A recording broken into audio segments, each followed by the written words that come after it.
ស្វែងយល់ពីរុនខ្យល់ក្នុងដីហេតុអ្វីបានជាដីហាប់ណែនពេកធ្វើឲ្យដំណាំមិនលូតលាស់នៅពេលនិយាយពីការដាំដុះយើងតែងតែគិតដល់ការស្រោចទឹកនិងការដាក់ជីប៉ុន្តែមានកត្តាដ៏សំខាន់មួយដែលត្រូវបានគេមើលរំលងនោះគឺរុនខ្យល់នៅក្នុងដី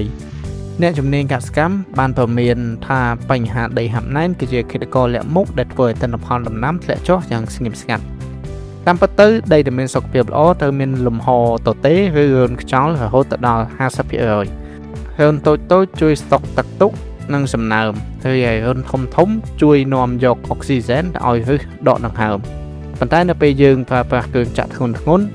ភ្ជួររាស់ដីពេលសើមខ្លាំងឬមានសត្វពាហនៈជន់ឈ្លីញឹកញាប់ភាគល្អិតនៃដីនឹងត្រូវសង្កត់ណែនជាប់គ្នារហូតធ្វើឲ្យរុនខ្យល់ទាំងនោះបាត់បង់ទាំងស្រុងនៅពេលដីបាត់បង់រុនខ្យល់វានឹងបង្កើតជាឧបសគ្គធំ3ដល់ដំណាំទី1ឬខ្វះអុកស៊ីហ្សែនសម្រាប់ដកដង្ហើមដែលអាចបណ្ដាលឲ្យវារលួយទី2ដីដែលរឹងដូចជញ្ជាំងនឹងធ្វើឲ្យมันអាចចាក់ទម្លុះទៅក្រោមដើម្បីសូបយកជីជាតិបាននាំឲ្យរុក្ខជាតិខ្សោយនិងងាយងាប់នៅក្នុងរដូវប្រាំងនិងទី3ទឹកมันអាចជ្រាបចុះក្រោមបានឡើយដែលបង្កជាការដក់ទឹកនិងបង្កើតជំងឺផ្សិតបំផ្លាញឫសតែយើងអាចដឹងថាសួនច្បារឬចម្ការរបស់យើងជួបបញ្ហានេះដោយរបៀបណាសញ្ញាងាយរួមមានទឹកដក់យូរមិនងាយស្រកក្រោយភ្លៀងធ្លាក់ដំណាំលូតលាស់មិនស្មើគ្នានិងមានស្លឹកពណ៌លឿង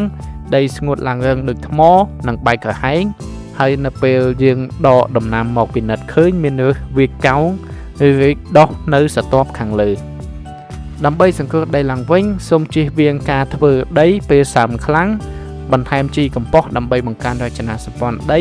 និងដាំដំណាំគម្របដីដែលមានឫសចាក់ចើ